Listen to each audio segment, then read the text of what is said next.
When a rapper caught a Fed case after stealing over $1 million in a COVID fraud scheme, it definitely started to look like lyrics will be used against you in court. The main news covering him emphasized that he rapped about these scams before being arrested. And even the official press release from the Central District of California cited his songs as evidence of him bragging about the crime. I got a shot at the Donald Trump. So sweet, we had 1.5 land this week.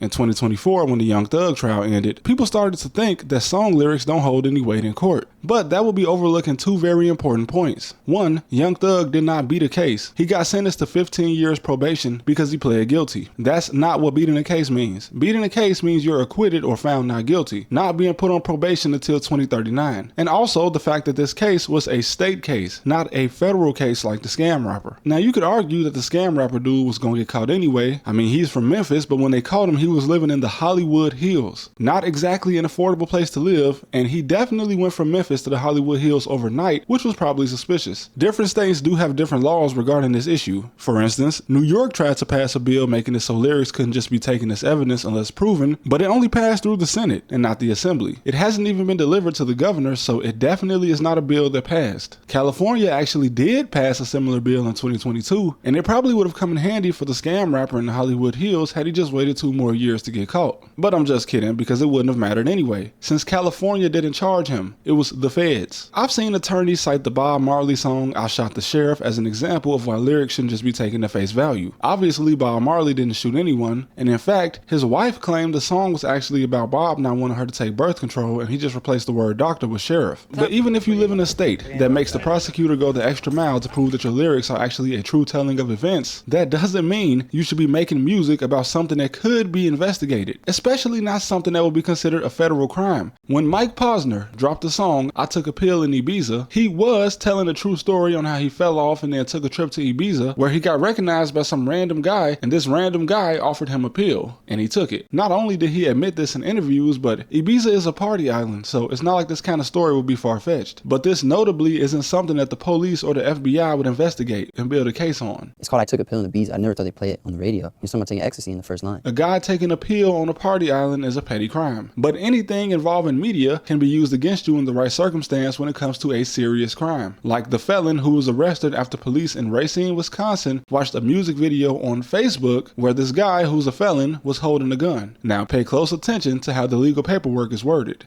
A Racine officer was viewing Facebook pages for groups from his beat. Now this is strange because a beat is the physical area that a cop is assigned to on patrol. Not only was he patrolling, but he was watching the social media of people in his area. And this was all the way back in 2013. In 2024, a guy in Iowa who was in a fist fight outside of a bar got charged with involuntary manslaughter because his friend shot the guy he was fighting. And even though he didn't shoot, he was still found guilty. And a video of him and this friend on Snapchat rapping a song about violence, not even their song, they were just rapping a random song about violence that seemed to imply they were bragging about what happened, but because he was kind of involved in the murder, this was actually evidence of intent. So all this lyrics are art and shouldn't be used in court, it's against the Constitution, I'm not trying to hear none of that. You ever heard of Johnny Rebel? I can't even name any of the songs that he made, but this is definitely not art. And honestly, I knew the whole Protect the Lyrics movement was alive when I started seeing celebrities support it. If most celebrities support something, it's probably a misleading issue. It sounds like a good message, but if you want to admit that you got in a shootout or robbed a bank, you can just say that to a person on the street, right? That way there's no recording of it to be used against you. And there you have it, a way to use freedom of speech without it being admissible in court.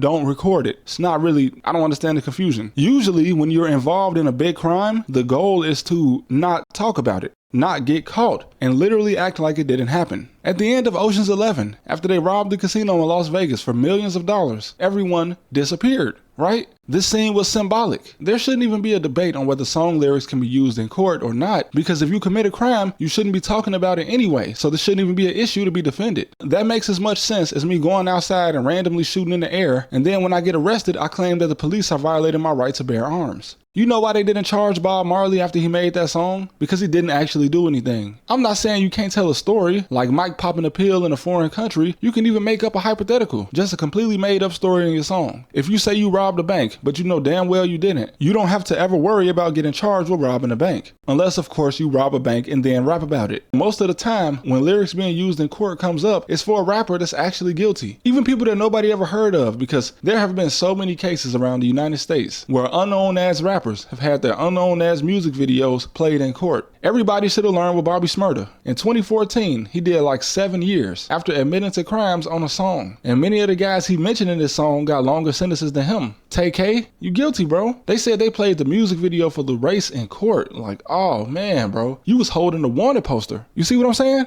Just don't commit crime. Listen, once you see a certain level of success in music, you shouldn't be doing anything but rapping. And if you're an underground rapper that nobody knows, don't let your claim to fame be you admitting to a crime. The hip hop police are not an exaggeration. All right, there are actual task force in multiple states whose job is just to watch social media. You think that's far-fetched? We have a space force. The United States of America has a space force. What the hell do they do? Well, this is quite a story, and it comes from the man who headed Israel's space security program for nearly 30 years. Chaim Eshed is making the extraordinary claim that the United States and Israel have been in contact with a group of aliens. He has called them the Galactic Federation of Aliens. In fact, in New York City specifically, the NYPD have been getting informed about rappers since 1997, almost 30 years ago. Today, the literal hip-hop police are known as the Enterprise Operations Unit. But since 1999, there has been a unit in the NYPD under the Gang Intelligence Unit known as the Rap Intel Unit. Over 25 years, this has been a thing. If you truly believe that lyrics can be used in court, why the hell has the largest police department in the United States of America had a unit specifically for hip-hop artists for over 25 years? This is not new. The internet creates a dangerous perception where a lot of people that are under 25 think that, oh, I'm seeing this for the first time, so it must have just started happening. But what people forget is that these people get paid to take stances on a cause. Sure, Eminem did drop a mixtape in the 90s where he kind of alluded to putting his baby mama in the trunk and then driving the car into a lake or something, but had he actually done that and then still dropped his mixtape, he would have went to jail for it. But because it was a made up story, there was nothing to charge him with. And the same people that be worried about this also forget that when it comes to things like murders in the streets, there's always more than one person on the scene. What do you mean by that? Well, usually in the hood, when somebody gets shot, it's not just one person walking up alone and doing the shooting. There's usually a car full of people or a group of people staked out somewhere to catch their target. So when one of y'all get caught and the rest of y'all don't, y'all getting told on anyway. Even if y'all didn't decide to start rapping. I don't care how many times they use lyrics in court. Music lyrics will still never beat the record of being snitched on by your own homie. And once again, that problem has the same solution. So stop this, man. I almost consider doing an entire video series on misconceptions in general, not just in music, just in general.